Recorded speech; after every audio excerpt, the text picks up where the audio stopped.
शिवाजी अब 19 वर्ष के हो गए थे। उनकी महत्वाकांक्षा किसी दिन भी मंद नहीं हुई थी। उनका आत्मविश्वास किसी दिन भी विच्युत नहीं हुआ था। किंतु उन्होंने अपनी परिकल्पना अभी तक किसी अन्य व्यक्ति के सामने प्रकट नहीं की थी। जीजाबाई तथा शिवाजी साथ साथ बैठकर हिंदू स्वराज्य के विषय में वार्तालाप करते रहते थे। उन दोनों की आकांक्षा थी कि हिंदुओं का राज्य स्थापित हो। उस समय उनकी यह आकांक्षा किसी को भी एक सुंदर सपने से अधिक और कुछ नहीं प्रतीत होती थी। इस आकांक्षा की पूर्ति उस समय असंभव सी लगती थी, कारण विपक्ष तो बड़ा ही विपुल बलशाली था। दूरस्थ दक्षिण के 2-4 रजवाड़ों को छोड़कर उस समय भारत में कोई स्वाधीन हिंदू राज्य ही नहीं था। राजपूतों तक ने बहुत पहले ही इस्लाम की तलवार के सम्मुख अपने सिर अवनत कर दिए थे। बड़े बड़े राजपूत योद्धा अब मुगल सेना में नायक पद प्राप्त करके ही प्रसन्न हो जाते थे। यदि मुगल बादशाह किसी राजपूत कन्या को अपनी शाही महल के लिए मांगता तो उस कन्या का परिवार अपने सौभाग्य को सराहता था। महाराष्ट्र में तो ऐसा आभास होता था कि किसी को भी किसी प्रकार के परिवर्तन की स्पृहा ही नहीं है। हिंदू जनता अपनी स्थिति को स्वीकार कर चुकी थी। पुरातन काल के प्रत्येक स्वाधीन हिंदू राज्य की स्मृति इतनी क्षीण हो चली थी कि जनता स्वाधीनता का अर्थ भी भूलने लगी थी। अनेक वर्ष में किसी भी स्वाधीन हिंदू राज्य की सत्ता नहीं देखी गई थी। मुसलमान दरबारों का ठाट बाट जनता के मानस में वैभव, सामर्थ्य तथा विपुल संपदा की प्रतीति उपजाता रहता था, चाहे वह दरबार मुगल बादशाह का हो चाहे बीजापुर का। मराठा किसानों तथा पार्वत्य प्रदेश के मालवे लोगों की अस्त व्यस्त सेना तो स्वाधीन सूबेदार के सामने भी नहीं ठहर सकती। सूबेदार की सेना में एबीसीनिया के आयुध आजीवी भरे पड़े थे।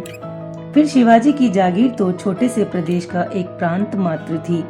वह चारों ओर एक दुर्गमाला से घिरी हुई थी। उस दुर्गमाला में बीजापुर की सेना सतत सावधान रहती थी। वह दुर्गमाला केवल सीमांत का संरक्षण ही नहीं करती, प्रत्युत स्थानीय प्रजा पर प्रभुत्व बनाए रखना भी उसका प्रयोजन था। पूना के पश्चिम की ओर सह्याद्री की पर्वत श्रृंखला में एक दुर्गमाला है। यह पर्वत श्रृंखला भारत के उच्चस्थ मध्य प्रदेश को समुद्री तीर के निम्नस्थ प्रदेश की से पृथक करती है। अतएव निज भी शासन की सत्ता उस समय इस पर्वत श्रृंखला के दोनों ओर विस्तृत होती थी। उसके लिए यह नितांत आवश्यक था कि वह इस पर्वत श्रृंखला पर अविच्छिन्न अधिकार जमाए रहे। शिवाजी मुसलमान शासन के विरुद्ध अपनी योजना पक्की कर रहे थे, गुप्त रूप से किंतु दृढ़ निश्चय के साथ। वे तुरंत ही समझ गए कि किसी विप्लवी को यदि कुछ काल के लिए भी सफलता प्राप्त करना है तो उसको इस पर्वत श्रृंखला पर पांव जमाना होगा। पूना के दक्षिण पश्चिम में एक छोटा सा दुर्ग है, उसका नाम है तोरण। दुर्ग की प्राचीन अनगढ़ और विपुल काय प्रस्तर शिलाओं से रची गई थी। सेना के लिए उपयोगी शिविर पहाड़ी के समतल शिखर पर बना हुआ था। वहां से एक पहाड़ी दर्रे की देखभाल की जा सकती थी। यह स्थान ग्रीष्म काल में सुखप्रद था, किंतु वर्षा काल आते ही यह संकटग्रस्त हो जाता था। तब उस पहाड़ के पेचदार मार्ग दुर्गम हो जाते थे और पहाड़ी गांवों के दुकानदार सेना के लिए शाक भाजी तथा मांस मछली लेकर दुर्ग तक नहीं जा पाते थे। तब अपने जलसिक्त तथा सब प्रकार के सुख साधनों से शून्य आगारों में बैठे हुए सैनिक आग तापते थे और अपने दुर्भाग्य को कोसते रहते थे। सेना का नायक भी सैनिकों की नाई असंतुष्ट हो उठता था। न कोई युद्ध, न स्थानीय जनता में विद्रोह का कोई लक्षण। फिर भी वर्षा काल के वे दीर्घ मास उस दुर्ग में बैठकर व्यतीत करना, यह तो एक दुस्सह दुख के समान था।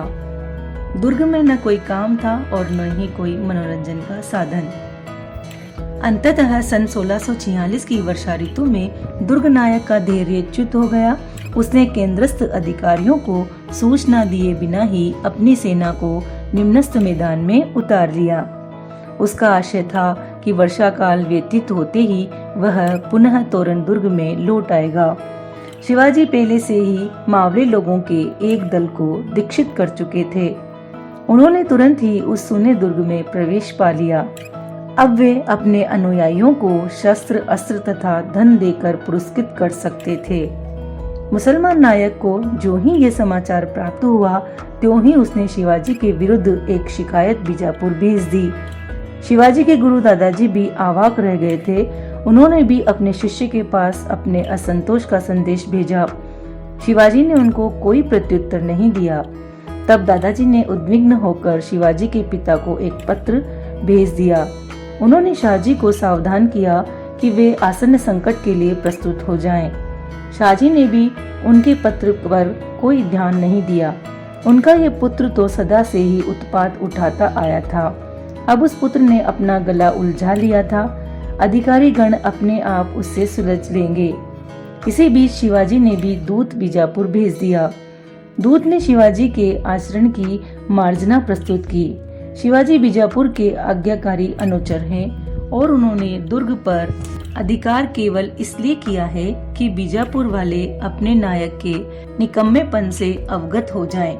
वह सैनिक जो ऋतु परिवर्तन की प्रताड़ना मात्र से पीड़ित होकर अपना नियोग सुना छोड़ देते हैं, कोई भी दायित्व संभालने योग्य नहीं। इस विवाद में पड़ने की आवश्यकता नहीं कि क्या इस प्रकार के बहाने बनाकर शिवाजी बीजापुर को ठगना चाहते थे। उनका उद्देश्य था कि जितना भी संभव हो उतना अवकाश अपने हाथ में लिया जाए। बीजापुर के अधिकारी अपने नायक के प्रति बहुत विक्षुब्ध थे। अतएव शिवाजी का दूत उस निकम्मे आदमी के विरुद्ध शिकायत पर शिकायत सुनाता रहा और वे लोग सुनते रहे। इसके अतिरिक्त शिवाजी ने कोष भंडार में से धन निकालकर दरबार के कतिपय कर्मचारियों की मुट्ठी भी गर्म कर दी। उन लोगों ने भी अपना अन्वेषण लंबा कर दिया। दरबार में वाद विवाद होता रहा। दूसरी ओर शिवाजी ने अनवरत अध्यवसाय का आश्रय लेकर वर्षा काल पूरा होने के पूर्व ही एक अन्य दुर्ग को दृढ़ कर लिया। ये रायगढ़ का दुर्ग था। तोरण दुर्ग से 6 मील दूर रायगढ़ बीजापुर और तोरण के मार्ग में अवस्थित है। इसलिए वह बीजापुर से तोरण की ओर आने वाली सेना का पथ अवरुद्ध कर सकता था। पूना से 11 मील दूर दक्षिण पश्चिम में एक अन्य दुर्ग था। इसका नाम था कोंडाणा अथवा सिंहगढ़। भारतीय इतिहास में यह दुर्ग विख्यात हो चुका है। शिवाजी ने इस दुर्ग के मुसलमान नायक को घूस देकर दुर्ग में प्रवेश प्राप्त कर लिया। इस प्रकार किसी छोटी मोटी भी झपट के बिना ही उनको एक अन्य दुर्ग मिल गया। पूना के दक्षिण प्रांत में प्रत्यंत का अंतिम दुर्ग था पुरंदर। वहां का दुर्गपाल एक अत्यंत कठोर तथा नृशंस व्यक्ति था। उसने किसी शूद्र से अपराध के लिए अपनी पत्नी को तोप से उड़ा दिया था। इन्हीं दिनों उसकी मृत्यु हो गई। उसका पद वंशानुगत था। उसके 3 पुत्र अब अपने पिता का उत्तराधिकारी पाने के लिए परस्पर झगड़ने लगे। प्रत्येक पुत्र ने बीजापुर के दरबार में अपना प्रतिनिधि भेजा अपने अपने दावे की वकालत करने के लिए, किंतु बीजापुर का दरबार तो दीर्घसूत्री था। तुरंत ही कोई निर्णय नहीं हो पाया। दरबार के कर्मचारी प्रार्थना पत्र तथा प्रति प्रार्थना पत्र प्रस्तुत करते रहे। अधिकार के आधारभूत सिद्धांत को लेकर वाद विवाद होता रहा। तीनों प्रार्थियों का प्रचुर धन घूस देने में चूक गया। वे तीनों इस अनिश्चित स्थिति से असंतुष्ट होकर एक साथ दुर्ग में निवास कर रहे थे। उनमें से कोई भी दुर्ग से बाहर जाना नहीं चाहता था। इस प्रकार उसका दावा खटाई में पड़ने का भय था। किंतु संशय तथा शत्रुत्व के उस वातावरण में एक ही स्थान पर साथ साथ निवास करते रहना भी उन सबके लिए घोर विडंबना थी। उनका संघर्ष उत्तरोत्तर उग्रतर होता जा रहा था। ऐसी अवस्था में शिवाजी ने एक रोचक धृष्टता का परिचय दिया। उन्होंने प्रार्थियों के पास संदेश भेज दिया कि वे उन लोगों के झगड़े में मध्यस्थता करने के लिए तैयार हैं। साधारण स्थिति में इस प्रकार के प्रस्ताव का तुरंत ही तिरस्कार कर दिया जाता, किंतु वे तीनों भाई पूर्णतया अधीर हो चुके थे। वे चाहते थे कि किसी न किसी प्रकार उस विवाद का अंत होना चाहिए। इसलिए उन्होंने शिवाजी के प्रस्ताव का स्वागत किया। शिवाजी को निमंत्रण भेजा गया कि वे दीपावली के अवसर पर उन तीनों भाइयों का आतिथ्य ग्रहण करें। शिवाजी ने भी निमंत्रण स्वीकार कर लिया।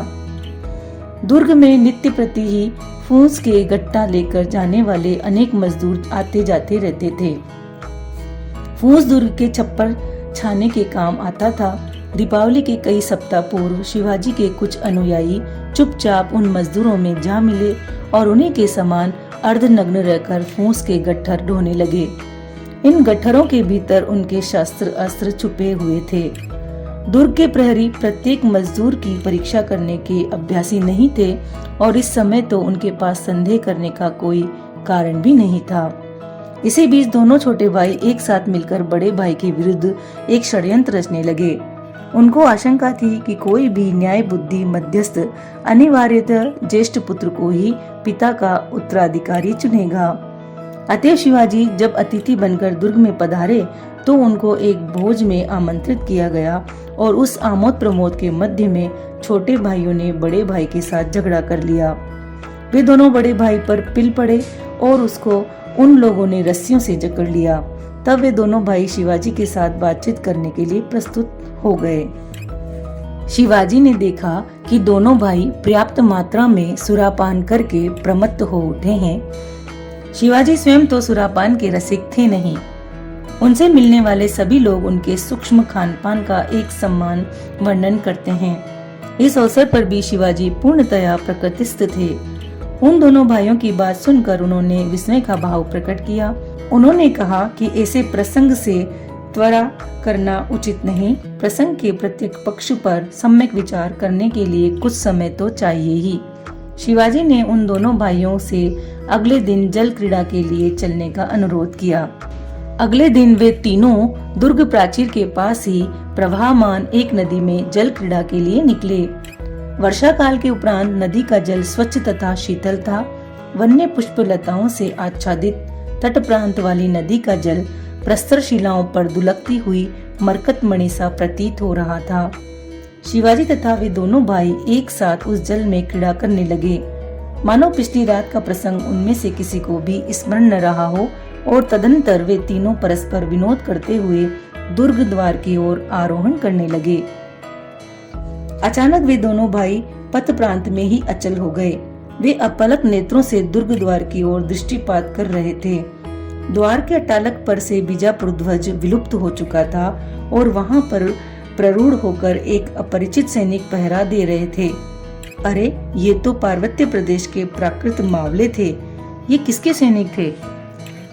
शिवाजी ने उन दोनों को सूचित किया कि वे सैनिक उनके अपने अनुयायी हैं। तब वे दोनों भाई इस प्रवंचना पर क्रुद्ध होकर हाय तौबा मचाने लगे। शिवाजी ने उन दोनों को उनका वह आचरण स्मरण करवाया जो उन्होंने अपने ज्येष्ठ भ्राता के प्रति किया था और अंत में पराजित लोगों के प्रति अपनी अभ्यस्त और विनोदपूर्ण अनुकंपा का प्रदर्शन करते हुए शिवाजी ने उन तीनों भाइयों को किसी अन्य स्थान पर 3 छोटी छोटी जागीरें देने का वचन दे दिया। दुर्ग की आरक्षी सेना शिवाजी के अधिक संख्यक सैनिकों द्वारा त्रस्त हो चुकी थी। उस सेना में अपने अनुशासन विहीन नायकों के लिए भी श्रद्धा नहीं रह गई थी। अतएव वह सेना तत्क्षण शिवाजी की सेना में सम्मिलित हो गई। उस सेना के सब लोग आयुध आजीवी तो थे ही, उनको शिवाजी जैसा महत्वाकांक्षी मराठा युवक सहज ही एक अधिक सामर्थ्यवान सेनापति प्रतीत हुआ। इस प्रकार एक ही वर्ष के भीतर शिवाजी ने किसी प्रकार का रक्तपात किए बिना उस सुदृढ़ दुर्गमाला पर अधिकार कर लिया जो पूर्ववर्ती पठार को समुद्री तीर के निम्नस्थ प्रदेश से संयोजित करती है। अब बीजापुर की ओर से शिवाजी की जागीर की ओर जाने वाला पथ पूर्णतया अवरुद्ध था। बीजापुर के दरबार में अभी तक भी यह विवाद चल रहा था कि तोरण दुर्ग में प्रवेश करके शिवाजी ने उचित कृत्य किया है अथवा अनुचित आचरण। अगले वर्ष अर्थात सन 1647 में शिवाजी के गुरु दादाजी रोगग्रस्त हो गए। वे अब अत्यंत वृद्ध हो चुके थे। फिर वे कई मास से शिवाजी के कारण बहुत चिंतित हो उठे थे। उस चिंता ने भी उनको दुर्बल कर दिया था। शिवाजी ने एक पुत्र के समान उनकी सेवा शुश्रूषा की। अपने ज्योतिहीन नेत्रों से शिवाजी की ओर देखते हुए दादाजी बोले कि यदि उन्होंने बीजापुर के दुर्गों का प्रसंग लेकर शिवाजी की भर्त्सना की है तो केवल इसलिए कि वे शिवाजी के हित चिंतक हैं। शिवाजी ने विनम्र वाणी से उत्तर दिया कि यदि उनके कारण गुरुदेव को कोई मानसिक क्लेश हुआ है तो वे क्षमा मांगते हैं। प्राणांत के पूर्व दादाजी में भविष्य को स्पष्टतया देख पाने की क्षमता आ गई थी। सहसा वे समझ गए कि शिवाजी का भाग्योदय किस ओर होने वाला है। उन्होंने शिवाजी से अनुरोध किया कि जब वे सत्तारूढ़ हो जाएं, तो सनातन हिंदू धर्म की पुनर्प्रतिष्ठा के लिए प्रयत्न करें। तब वे शिवाजी को आशीर्वाद देकर स्वर्गवासी हो गए। शिवाजी को दादाजी की मृत्यु का बहुत शोक हुआ। वे जानते थे कि दादाजी से उन्होंने क्या क्या पाया है। अब पूना में उनके प्रासाद का बाह्य प्रांगण सूना हो गया था। अब संस्कृत के ग्रंथों के वे ढेर वहां नहीं रहे। वह छोटी सी चौकी थी वहां नहीं थी, जिसके सहारे बैठकर दादाजी घंटों तक हिसाब किताब देखते रहते थे और जागीर के विभिन्न अंचलों से प्राप्त समाचारों को सुलझाते थे। हाँ, प्रासाद में एक स्त्री भी आ चुकी थी, शिवाजी की पत्नी सईबाई। वे बहुत ही सौम्य तथा अहंकार विहीन स्वभाव की थी और अत्यंत शांत भाव से जीजाबाई की छत्र छाया में रह रही थी।